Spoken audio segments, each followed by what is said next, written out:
أعوذ بالله من الشيطان الرجيم بسم الله الرحمن الرحيم.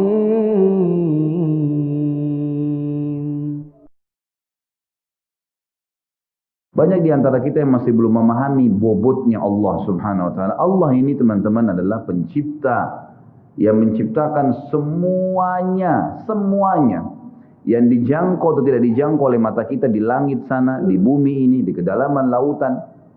Bahkan Allah memperkenalkan diri dalam sebuah ayat yang sangat mulia. A'udzubillahi minasyaitonirrajim. Wa ma tasqutu min waraqatin illa ya'lamuha wa la habbatin fi dhulumatil ardi wa la ratbin wa la yabisin illa fi kitabim mubin. Tidak ada selembar daun yang jatuh dari sebuah pohon kecuali dia tahu, Allah tahu dari pohon mana, berapa kali dia tersentak, kemudian dia jatuh di sisi mana di tanah. Allah semua sudah tahu kapan dia jatuh, kapan daun itu tumbuh, dan tidak ada biji yang basah ataupun kering di dalam bumi kecuali Allah sudah catat semuanya di Lauhil Mahfuz. Allah itu latif, lembut dan mengetahui segala sesuatunya. Basir, ya, atas melihat semua segala satunya. Allah Maha Kuasa. Makanya tingkat tertinggi dalam iman, dalam agama kita adalah setelah Islam. Kalau dia cuma kerjakan rukun Islam saja namanya Muslim. Tapi kalau dia gabung dengan rukun iman yang 6, sudah mengerjakan sholat, zakat, puasa Ramadan, haji, kemudian diikuti dengan ke-6 rukun iman, yakin Allah perintahkan, yakin malaikat sedang menyaksikan dan mencatatnya, yakin ini diturunkan dalam kitab-kitab, kitab Al-Quran, yakin ini diperintahkan kepada Rasul Nabi Muhammad SAW, yakin dia akan terima balasannya pada hari kiamat, maka dia ikuti dengan rukun iman. Dan ini takdir baik, takdir buruk ada dicatatkan oleh Allah SWT, maka namanya mukmin. Tapi tingkat lebih tinggi lagi daripada itu, penggabungan antara rukun Islam, rukun iman, dan ada adab mengenal Allah, namanya ihsan. Ihsan itu apa kata Nabi SAW? An ta'budallaha ka'annaka tarah, fa in lam takun tarah fa innahu yarak. Engkau menyembah Allah seakan-akan engkau melihatnya, dan kalau kau tidak melihatnya, yakinlah dia sedang melihatmu. Selalu merasa dikontrol oleh Allah Subhanahu wa taala. Kalau ada di antara Bapak Ibu yang bertanya pada saya, Ustaz, saya sudah coba khusyuk tapi tidak bisa. Masih terasa kayak ada hambatan-hambatan. Apa kira-kira sebabnya? Jawabannya cuma satu. Bapak Ibu masih memiliki dosa yang menghambat itu. Selama dosa masih ada, yakinlah tidak akan pernah bisa khusyuk. Nggak bisa. Makin banyak dosa itu, makin berlipat-lipat, makin diulang-ulang setiap hari, maka makin jauh dari Allah Subhanahu wa taala.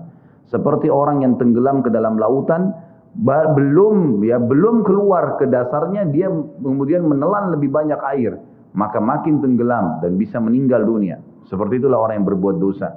Maka berbanyak istighfar. Seminggu, 2 minggu, sebulan. Sampai Abdullah bin Umar mengatakan radhiyallahu anhuma, ini sahabat Nabi ya, dikenal dengan sahibut ta'assi, orang yang sangat luar biasa dalam mengerjakan sunnah Nabi SAW. Hal yang kecil aja dikerjain sama dia.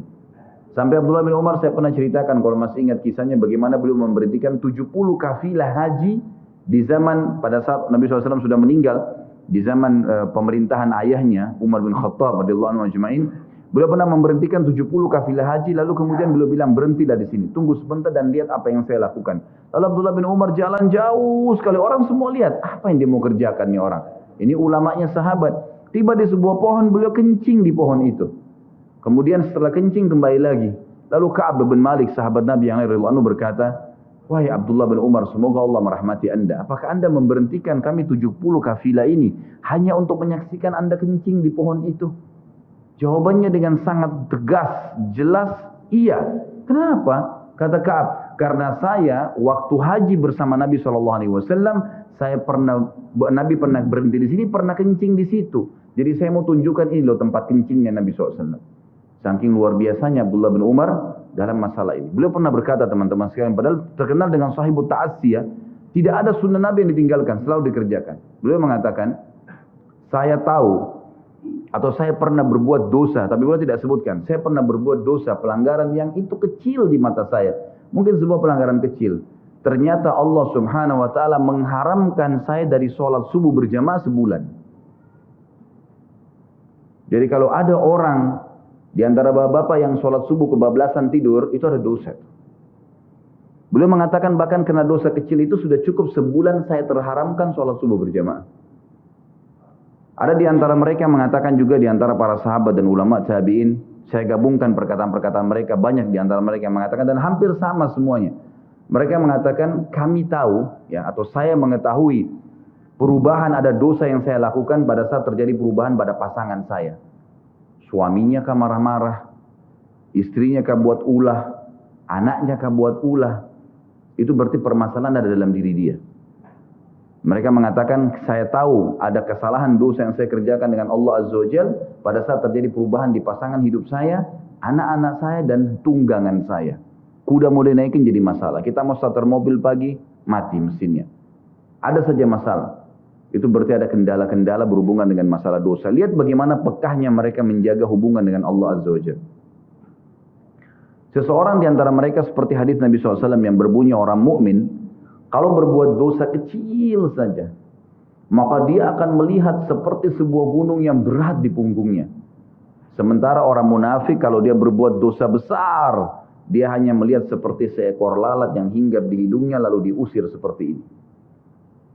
Kiat teman-teman sekalian untuk dekat dengan Allah Subhanahu wa Ta'ala adalah kata kuncinya paksakan ibadah dan paksakan tinggalkan dosa. Harus dipaksa.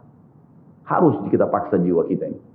Cambuk jiwa itu, cambuk dengan ilmu dan keimanan. Mulai sekarang, saya mau on time sholat di masjid. Tidak mau ketinggalan. Apapun konsekuensinya, paksain. Sesuatu kalau sudah dipaksakan dan menjadi sebuah kebiasaan, akan enak dikerjakan. Otomatis. Tapi kalau kita kendor, sesekali saja dikerjakan, maka akan luluh seperti biasa umumnya. Begitu pula dengan dosa. Paksain diri untuk tinggalkan. Lihat yang haram, turunkan pandangan. Mau beli sesuatu, tahan tangan itu supaya tidak beli. Paksa. Nggak ada masalah kok. Tangan kita nggak putus kalau kita nggak beli DVD film yang tidak benar misalnya. Nggak masalah kok. Kuping kita nggak copot kalau kita nggak dengar musik misalnya. Alihkan ke Al-Quran. Setan goda, lawan. Jangan terus-menerus kendor imannya seperti kerupuk. Sedikit diramas sudah hancur. Ini jangan. Sampai kapan Bapak Ibu mau terus berlale-lale dalam jauh dari Allah SWT? Sementara iman itu levelnya sangat jauh. Makin kental, maka makin terus sampai para ulama mengatakan kenikmatan iman akan terus dirasakan oleh seorang hamba selama dia terus mendeteksi dirinya dan juga dia berusaha bermuhasabah setiap detiknya. Ini sudah ketaatan bukan? Ini sudah ketaatan bukan? Ada kemaksiatan ditolak sama dia. Harus begitu. Dan harus kita mulai dengan diri kita sendiri dengan cara memaksanya. Gak bisa enggak. Kita kalau nggak paksa nggak mungkin. Harus Bapak Ibu sekalian. Orang lain telepon nanti kita atau lihat perubahan, kamu alimnya ingat. Majelis ilmu seperti ini Bapak Ibu sekalian. Saya sering ulangi kalimat ini. Saya nggak datang jauh-jauh dari rumah saya ke sini untuk menghibur Bapak Ibu cerita dongeng. Atau hibur Bapak Ibu duduk sini sejam 2 jam. Ini bukan. Ini kita sedang bahas wahyu. Wahyu ini penyampaian dari Tuhan. Allah pencipta langit dan bumi untuk membawa pada perubahan. Kalau Anda hadir di majelis ilmu dan Anda pulang setelahnya terasa, ya kenapa ya saya kayak merasa ada beban nih. Kayak saya merasa bersalah. Kadang-kadang kita menangis. Itu semua peringatan dari Allah SWT. Ambil. Oh ini berarti kebaikan. Itu kebaikan. Karena Allah mau dengan perasaan itu kita berubah. Ada perasaan untuk berbuat dosa jadi takut. Karena sudah ada di pengajian. Itu tanda keimanan. Termotivasi untuk mengerjakan ibadah. Hadir lagi di majelis. Iya. Begitu teman-teman lihat. Kamu alim ya sekarang. Iya Alhamdulillah. Saya sangat bersyukur sama Allah. Jangan malu ucapin itu. Alhamdulillah saya berubah, saya merasa luar biasa, saya bersyukur sama Allah karena Allah masih bisa berikan keselamatan saya sebelum saya meninggal. Mudah-mudahan kamu juga bisa rasainnya keimanan saya. Motivasi dia supaya dia mau ikut. Ini enggak. Kamu sekarang alim ya, masa pakai jilbab begitu? Kenapa kamu pelihara jenggot? Masa azan harus selalu ke masjid? Kemarin, oh iya ya, udah sini aja sholat sama saya. Kendor, sholat di rumah.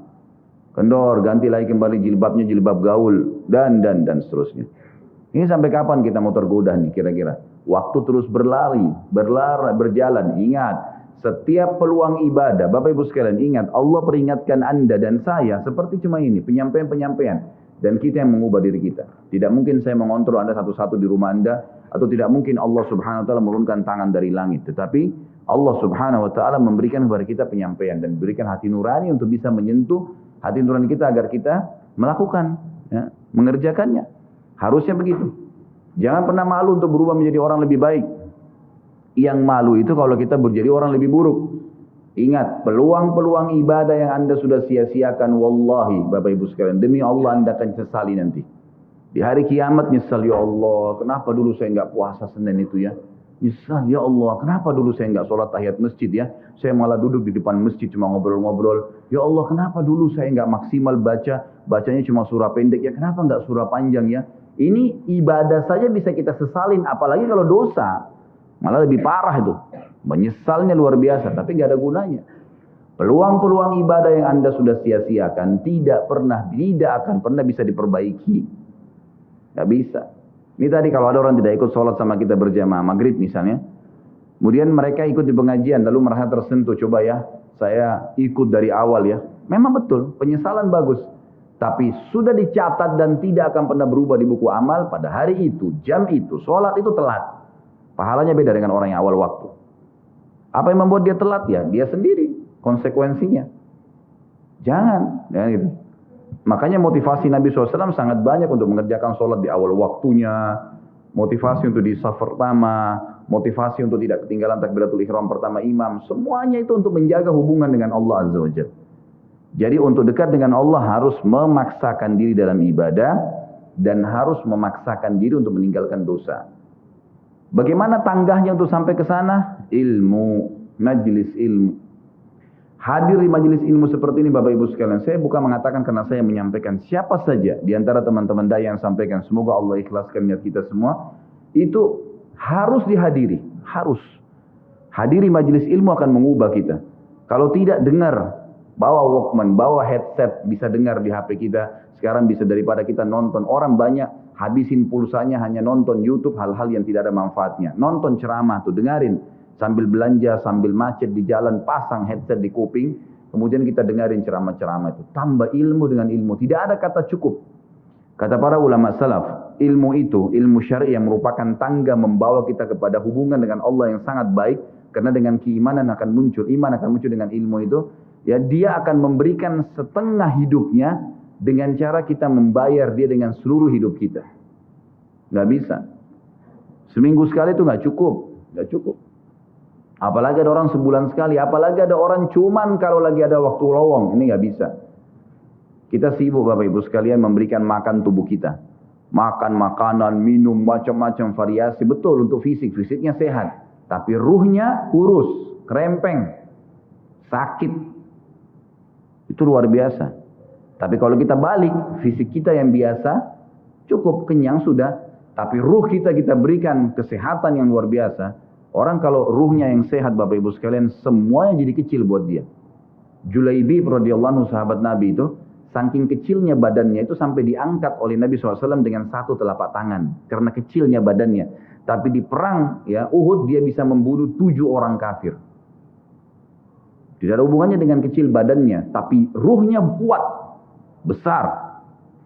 Waktu Nabi SAW balik dari perang Uhud dan terkalahkan oleh orang-orang kafir Quraisy dengan hikmah Allah Subhanahu wa taala, semua sahabat waktu itu mati syahid 70 orang di Uhud, sisa 630 orang bersama Nabi SAW, semuanya terluka dan minimal luka sahabat waktu itu minimal 7 luka. Sabetan pedang, hantaman tombak, sobekan, pokoknya luka semua sahabat. Sampai ada sahabat sudah nggak bisa jalan karena kakinya sobek, punggungnya sobek, dinaikin di kuda, tiba di rumah tinggal dibaringin. Lihat bagaimana para sahabat mengetahui bagaimana hubungannya dengan Allah Subhanahu wa taala dengan ilmu yang sudah tertanam yang Nabi SAW tanamkan dalam hati mereka. Bisa mengubah segala sesuatu. Subhanallah, tiba pulang menjelang maghrib ke kota Madinah, istirahatlah para sahabat ini, mereka lagi obatin obat luka mereka. Nabi SAW dapat wahyu, menyuruh Nabi SAW dan para sahabat keluar mengejar Quraisy. Quraisy ini jumlahnya waktu itu ya 1.000 orang. Maaf, 3.000 orang. Pasukan Quraisy. Yang terbunuh cuma sekian belas saja mereka. Dan mereka sudah merasa bangga dan pulang ke kota Madinah, pulang meninggalkan Madinah, karena Uhud itu dekat Madinah. Kemudian mereka bangga dengan itu. Keesokan paginya habis sholat subuh kata Nabi SAW, wahai sahabat-sahabatku, Allah Azza wa Jalla memerintahkan kita untuk mengejar Quraisy.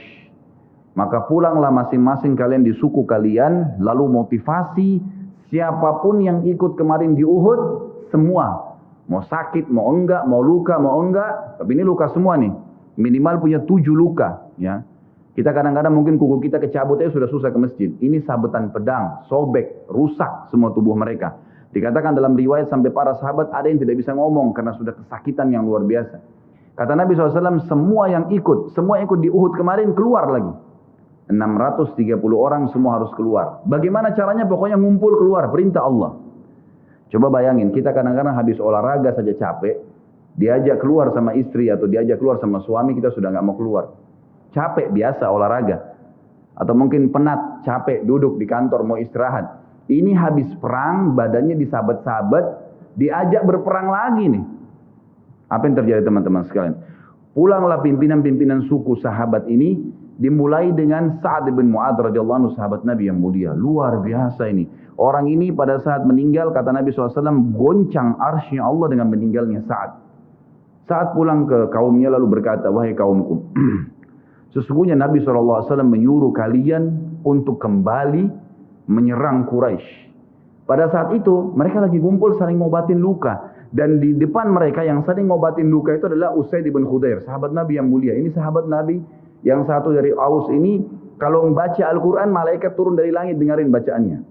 Luar biasa. Lagi ngobatin lukanya sambil dia berkata, waktu dikatakan Nabi SAW menyuruh kalian mengejar Quraisy, kata Usaid bin Khudair lagi ngobatin lukanya, sami'na wa ata'na. Kami dengar dan kami patuh, ditinggalin lukanya. Lalu seluruh suku itu saling nopang satu sama yang lain, mendatangi masjid Nabi SAW untuk ikut berperang lagi. Nggak ada satupun yang tinggal. Ada yang luar biasa, saya terus terang nangis waktu dengar kisah itu. Luar biasa, 2 orang anak muda Ansar, saya setiap kenang kisah ini selalu nangis. Nggak bisa tahan, karena luar biasa. Anak 2 orang ini belasan tahun umurnya, dan dua-duanya nggak bisa jalan, Bapak Ibu sekalian. Nggak bisa jalan. Luar biasa. Sudah sobek kakinya, sobek punggungnya, bahkan dikatakan di bagian leher ada irisan, di bagian lehernya ada irisan, gitu kan. Kesakitan. Dua-dua ini diturunkan dari kuda, ditidurkan, adik kakak nih. Tapi saya tidak ingat, namanya tidak disebutkan dalam kisah, tapi ini kisah luar biasa. Dan kemarin kebetulan Imam Masjid Haram atau saya lagi umroh nyebutin kisah itu juga. Hampir satu masjid orang menangis mendengarkan kisahnya. Dia mengatakan, waktu sampai ke telinga adik kakak ini umurnya belasan tahun ya, di bawah 20 tahun. Kalau Nabi SAW memanggil seluruh yang hadir di Uhud untuk kembali berperang. Ini mereka nggak bisa jalan nih. Si kakak bilang sama adiknya, kita nggak bisa tinggal di sini nih. Rasulullah SAW sudah memanggil kita untuk menjawab panggilan Allah. Kata adiknya, bagaimana caranya kita merangkak? Bagaimana caranya kita ke sana? Nggak ada yang bisa nopang. Ini berdua lagi sakit. Mereka cuma tinggal sama ibunya. Lalu berkata si kakak, sekali saya seret kamu, sekali kamu seret saya. Mereka saling seret satu sama yang lain, Bapak Ibu sekalian, sampai di hadapan masjid Nabi SAW. Lihat bagaimana iman mereka kepada Allah Subhanahu Wa Taala, luar biasa. Gitu ya. Dan ini tidak bisa kecuali kalau dipaksakan. Kalau tidak dipaksakan nggak bisa. Semoga Allah Subhanahu Wa Taala jadikan kita orang yang selalu memaksakan diri untuk ibadah. Karena kalau tidak, kita nggak paksakan, kita akan mati dalam keadaan konyol dan menyesal karena tingkatan-tingkatan di surga akan hilang. Percuma. Gitu. Baik, saya bacakan pasal kedua. Adab terhadap Allah Subhanahu Wa Taala. Seorang muslim hendaknya melihat segala sesuatu yang telah diberikan Allah kepadanya dengan tiada terhingga, yakni berupa kenikmatan yang tak terhitung. Terlindungnya dia pada saat menempel di dalam rahim ibunya, ketika berupa nutfah atau air mani, menentukan perjalanan hidupnya hingga hari bertemu dengan Rabb-Nya Allah Azza wa Jal. Hendaknya ia bersyukur kepada Allah atas nikmat itu dengan lisannya, yakni memuji dan menyanjung Allah secara semestinya. Juga bersyukur kepada Allah dengan anggota badan, dengan cara menggunakannya di dalam ketaatan kepada Allah Subhanahu wa Ta'ala. Karena mengingkari nikmat, tidak mengakui kelebihan yang diberikan Allah, mengingkarinya beserta kebaikannya, bukanlah termasuk adab kepada Allah. Sebagaimana Allah berfirman dalam surah An-Nahl ayat 53, A'udzubillahi minasyaitonirrajim. Wa ma bikum min ni'matin faminallah. Dan apa saja nikmat yang ada padamu, maka itu dari Allah datangnya. Dalam surah An-Nahl ayat 18, Allah berfirman, A'udzubillahi minasyaitonirrajim, wa in ta'uddu ni'matallahi la tuhsuha. Dan jika kalian menghitung-hitung nikmat Allah, maka kalian tidak akan mampu untuk menghitungnya. Begitu banyak nikmatnya Allah, Bapak Ibu sekalian. Kita berbuat maksiat, pelanggaran, tapi Allah masih bisa memberikan kita oksigen gratis. Cahaya masih bisa ditangkap oleh mata kita. Telinga kita masih bisa menangkap suara sehingga mengetahui apa yang diinginkan oleh kita. Setelah bertahun-tahun berbuat dosa, dengan taubat kepada Allah, Allah bisa ampuni. Itu luar biasa. Nikmat Allah tidak bisa terhitung. Rugilah orang-orang yang tidak menyembah Allah Subhanahu wa ta'ala. Dan kalau seandainya, kata Ibnu Taimiyah rahimahullah, orang-orang yang bermaksiat kepada Allah itu tahu bagaimana nikmatnya keimanan yang ada dalam hati kami ini, sehingga kami bisa menangis dan kami bisa merasakan dekatnya dengan Allah, bahkan merindukan surga dan selalu merasa diri jauh dari neraka, maka niscaya mereka akan membelah dada-dada kami dan mengambil keimanan itu karena mereka tidak akan pernah merasakannya. Keimanan akan membuat makanan sederhana menjadi mewah, tidur di tempat yang biasa akan menjadi nyaman, bahkan cobaan seberat apapun menjadi kecil buat kita karena keimanan kepada Allah Subhanahu wa ta'ala. Dan itu sebuah nikmat. Itu hanya bisa dirasakan kalau kita betul-betul memaksakan diri beribadah kepada Allah Subhanahu wa ta'ala. Allah berfirman dalam surah Al-Baqarah 152 dari selanjutnya, A'udzubillahi minasyaitonirrajim. Fadhkuruni azkurkum washkuruli wala takfurun.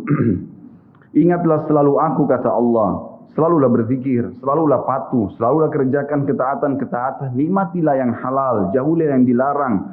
Maka aku akan ingat kepada kalian. Bayangkan kalau seorang presiden mengingat kita, bagaimana bangganya kita disebut-sebut nama kita di hadapan orang-orang yang di sekitarnya. Bagaimana dengan Allah pencipta langit dan bumi yang mengingat kita. Dan bersyukurlah kepadaku dan jangan kalian mengingkari nikmat-nikmatku. Oleh karena itu, tidaklah beradab jika seseorang lari kepada sesuatu yang tidak memiliki tempat pelarian, bersandar kepada yang tidak memiliki kemampuan apapun, serta bertawakal kepada yang tidak mempunyai daya dan kekuatan. Allah Subhanahu wa ta'ala berfirman dalam surah Hud ayat 56. A'udzu billahi minasyaitonir rajim. Ma min dabbatin illa huwa akhidun binasiyatiha. Tidak ada sesuatu atau tidak ada suatu binatang pun melainkan dialah yang memegang ubun-ubunnya. Allah Subhanahu wa ta'ala memegang semuanya. Harimau pun yang buas. Demi Allah, Bapak Ibu sekalian, kalau anda minta kepada Allah, tidak akan bisa menerkam anda. Pasti itu. Api pun tidak membakar Nabi Ibrahim alaihissalam karena memohon kepada Tuhannya api itu. Semuanya bisa berubah dengan hubungan kepada Allah Subhanahu wa ta'ala. Ini kekuatan yang luar biasa. Seseorang kan sangat tenang hidup dimanapun asal dia jaga hubungannya dengan Allah Subhanahu wa ta'ala. Dalam surah Az-Zariyat ayat 50, Allah Subhanahu wa ta'ala berfirman, A'udzu billahi minasyaitonir rajim. Fafirru ila Allah inni lakum minhu nadhirum mubin. Bersegeralah kalian kembali kepada Allah, taatilah Allah. Sesungguhnya aku sebagai pemberi peringatan yang nyata dari Allah Subhanahu wa ta'ala kepada kalian. Nabi SAW mengingatkan orang-orang Mekah pada saat mau turun ayat ini. Beliau mengatakan, wahai orang-orang Quraisy, apakah kalau saya mengatakan bahwasanya di luar kota Mekah ini ada pasukan yang akan menyerang kalian, kalian akan percaya apa yang saya ucapkan? Kata orang-orang Quraisy, tentu saja hai Muhammad, karena kami tidak pernah dengar kamu bohong sekalipun seumur hidupmu. Maka Nabi SAW segera menunggangi keadaan tersebut, mengatakan, wahai Quraisy, ketahuilah, sesungguhnya saya utusan Allah, dan di belakang saya ini ada azab yang menyedihkan. Jangan sampai kalian kufur. Jadi Nabi SAW sudah mengingatkan, ikutin ini, nikmatin apa yang diperintahkan, apa yang dihalalkan, jauh yang dilarang, kalian akan bahagia. Hanya itu saja perintah dari Allah Subhanahu wa ta'ala. Nabi SAW sudah mengingatkan orang-orang Quraisy dan juga jadi pelajaran buat kita. Juga dalam firman-Nya surah Al-Maidah ayat 23, A'udzu billahi minasyaitonir rajim wa 'alallahi fatawakkalu in kuntum mu'minin. Dan hanya kepada Allah lah kalian harus bertawakal, mengembalikan semua urusan jika kalian benar-benar orang yang beriman.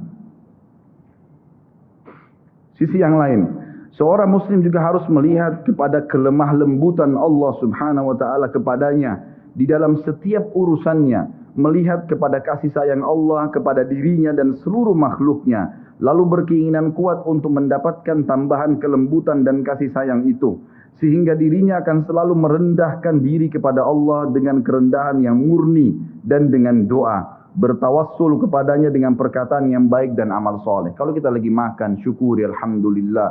Dan ingat teman-teman sekalian, saya pernah jelaskan juga, hati-hati dengan hukum syamata namanya. Syamata itu merendahkan orang lain. Kalau ada sesuatu yang tidak ada pada kita teman-teman sekalian, syukurlah kepada Allah Subhanahu wa taala. Jangan pernah sampai menghina orang lain karena Allah menaikkan derajat kita justru dengan kita bersyukur.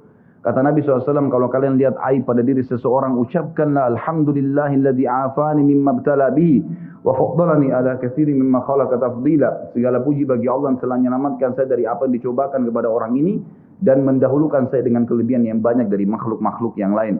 Kita harus seperti itu, jangan syamata. Kata Umar radhiyallahu anhu, apa itu syamata seperti ini? Umar bin Khattab berkata, aku khawatir kalau ada seorang wanita hamil lewat di depanku karena perutnya besar, lalu aku berkata dalam diriku, kenapa ya perutnya seperti itu? Maka Allah menghukumku dengan membuatku hamil, Sampai begitu mereka mengatakan dan berhati-hati sekali dengan kelemah lembutan Allah Subhanahu wa taala. Allah lah yang telah membuat binatang yang ada binatang yang indah bulunya, yang bagus tampangnya, dan ada Allah juga ciptakan buruk di mata manusia untuk menunjukkan keajaiban dan kemahakuasaannya Allah. Ada ikan yang indah untuk dilihat, ada ikan yang seperti batu buruk. Kita cuma mengatakan subhanallah yang telah menciptakan yang baik dan buruk. Subhanallah yang telah menciptakan yang sehat dan sakit. Subhanallah yang telah menciptakan yang putih dan hitam. Subhanallah dan subhanallah. Bukan justru kita menghina teman-teman sekalian. Kalau ada sesuatu yang menimpa orang lain yang tidak ada pada kita, syukurilah nikmat Allah Subhanahu wa taala dan jangan sampai kita merendahkan orang lain. Ini semua merupakan adab kata beliau terhadap Allah yang menguasainya. Maka bukanlah orang yang beradab, orang yang berputus asa dari mencari tambahan rahmatnya yang luas, meliputi segala sesuatu, berputus asa dari kebaikan Allah yang tak terhingga, yang mencakup seluruh alam semesta ini, serta kelembutannya yang tercurah untuk segenap makhluk. Allah Subhanahu wa taala berfirman di dalam A'raf 156, A'udzu billahi minasyaitonir rajim wa rahmati wasi'at kulla syai', dan rahmatku meliputi segala sesuatu. Kata ulama tafsir, hewan pun kalau yang buas kemudian dia menerkam mangsanya, lalu dia meminta maaf kepada Allah, maka rahmatnya Allah akan meliputinya. Seseorang membunuh orang lain pun sebagaimana masuk dalam sebuah hadis, Allah tertawa melihat dua orang yang saling membunuh, kemudian dua-duanya masuk surga. Lalu para sahabat bertanya, ya Rasulullah, bagaimana ceritanya dua orang itu? Kata Nabi SAW, yang satunya mukmin, yang satu kafir. Lalu kemudian si kafir membunuh si mukmin di kancah peperangan, mata mati syahid dah si mukmin tadi. Berjalan waktu, si kafir mendapatkan hidayah, akhirnya juga masuk Islam dan dia berperang lalu dibunuh oleh orang kafir yang lain. Orang mukmin yang pertama terbunuh dengan orang kafir yang akhirnya masuk Islam juga terbunuh di kancah peperangan, dua-duanya masuk surga dan Allah menyambutnya dengan rahmatnya. Allah tersenyum dan tertawa dengan dua orang ini. Jadi dengan kemahalembutannya Allah Subhanahu wa taala. Dalam surah Asy-Syura ayat 19 dikatakan juga a'udzubillahi minasyaitonir rajim, Allahu latifun bi'ibadi. Allah itu maha lembut terhadap hamba-hambanya. Makanya dalam hadis yang lain dikatakan, ma nazala linu fi syai'in illa zana. Tidak ada sesuatu dikemasi dengan kelemah lembutan kecuali akan menghiasinya. Dikatakan Allah latif, Allah itu lembut, yuhibbul lutf.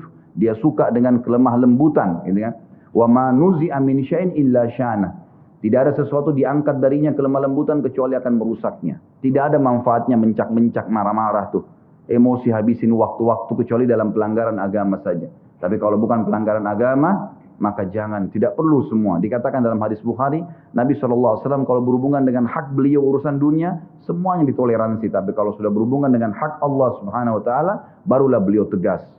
Ya, ini sifat Nabi Muhammad SAW. Kita baca dua ayat lagi baru kita tutup. Sudah masuk waktu? Surah Yusuf ayat 87. A'udzu billahi minasyaitonir rajim. La tai'asu mir rauhillah. Janganlah kalian putus asa dari rahmat Allah. Sebagaimana hadis tentang orang yang membunuh 99 jiwa. Kemudian dia datang kepada seseorang abid, orang ibadah tapi tidak punya ilmu. Apakah Allah masih akan ampuni saya? Dia mengatakan tidak mungkin. Kamu membunuh 99 jiwa. Lalu kemudian dia membunuh orang itu, kata Nabi SAW, digenapkan 100. Kemudian dia menemui seorang yang alim, lalu dia bertanya, apakah Allah masih ampuni saya dengan 100 orang yang sudah saya bunuh? Maka kata orang tersebut, tentu saja. Allah rahmatnya telah meliputi segala satunya. Allah akan terima taubat, maka dia bertaubat. Pada saat dia bertaubat, orang tersebut kepada Allah SWT, lalu dia mau pulang setelah bertaubat, lalu dia meninggal tengah jalan. Kata Nabi SAW, Allah mengutus dua malaikat. Satu malaikat rahmat, satu malaikat azab. Malaikat rahmat akan membawa ruhnya yang memperlihatkan taman dari taman surga, dan malaikat azab memperlihatkan lubang dari lubang neraka. Maka datanglah malaikat yang ketiga menghakimi di antara keduanya, lalu kemudian malaikat ini mengatakan, yang datang ketiga, yang menghakimi dua malaikat yang sedang memperebutkan orang yang tadi baru taubat ini, ukurlah jejak kakinya. Maka diukur, ternyata jalan menuju ke tempat taubatnya itu lebih satu jengkal kaki. Ya, satu jengkal kaki saja. Maka dengan itu Allah masukkan dia ke dalam surga. 100 jiwa sudah dibunuh, teman-teman sekalian. Ini bukan main-main. Dosa yang sangat besar, tapi rahmat Allah sangat luas. Az-Zumar ayat 53 kata Allah Subhanahu wa taala juga, a'udzubillahi minasyaitonir rajim, wala taqnatu min rahmatillah. Jangan pernah putus asa dari rahmat Allah Subhanahu wa taala. Paragraf terakhir yang saya bacakan, nanti insyaallah kita lanjutkan setelah salat ba'diyah Isya. Seorang muslim harus melihat bagaimana dahsyatnya siksaan Rabb-Nya. Allah SWT maha lembut, tapi jangan lupa Allah azabnya sangat pedih.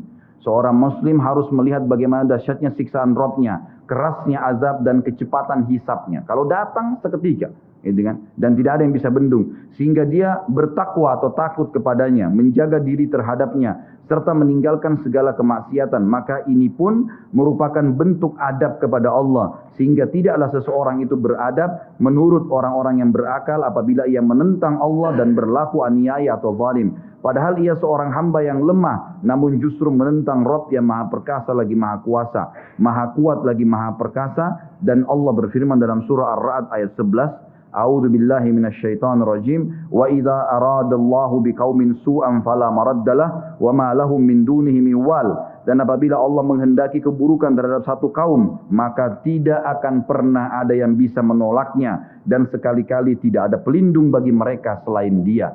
Kalau Allah sudah mau hancurkan, maka tidak akan pernah ada yang bisa membendung. Juga dikatakan dalam surah Al-Buruj ayat 12, A'udzu billahi minasyaitonir rajim, inna batsya rabbika lasyadid. Sesungguhnya azab Rabbmu benar-benar keras. Jadi teman-teman, jangan tantang Allah. Kalau Anda buat dosa, lindungi, tutupilah dan bertaubat kepada Allah. Jangan tantang, enggak mungkinlah, masa Allah haramin? Ya sudah, diolok-olok orang yang berbuat ketaatan, ini berbahaya. Karena kalau datang azabnya Allah, Bapak Ibu sekalian, menyakitkan sekali, sangat luar biasa. Saya sarankan juga Anda bisa ya melihat di YouTube azab-azab Allah. Itu akan banyak cuplikan yang orang-orang memang kena kutukan dari Allah Subhanahu wa taala. Bisa mudah-mudahan menambah iman kita. Ayat yang terakhir adalah surah Al-Imran ayat 4 yang bunyinya, A'udzubillahi minasyaitonir rajim, wallahu azizun dzuntiqam. Allah itu maha perkasa, maha mulia, dan Allah mempunyai balasan siksaan yang sangat keras. Ingat, Allah memang maha pengampun, tapi Allah juga dari sisi lain azabnya sangat keras. Maka harus hati-hati Bapak Ibu sekalian dalam menjaga hubungan dengan Allah Subhanahu wa taala. Nanti kita lanjutkan lagi dengan yang tersisa setelah salat ba'diyah insyaallah. Subhanakallahumma wa bihamdika asyhadu an la ilaha illallah astaghfiruka wa atubu ilaik. Wassalamualaikum warahmatullahi wabarakatuh.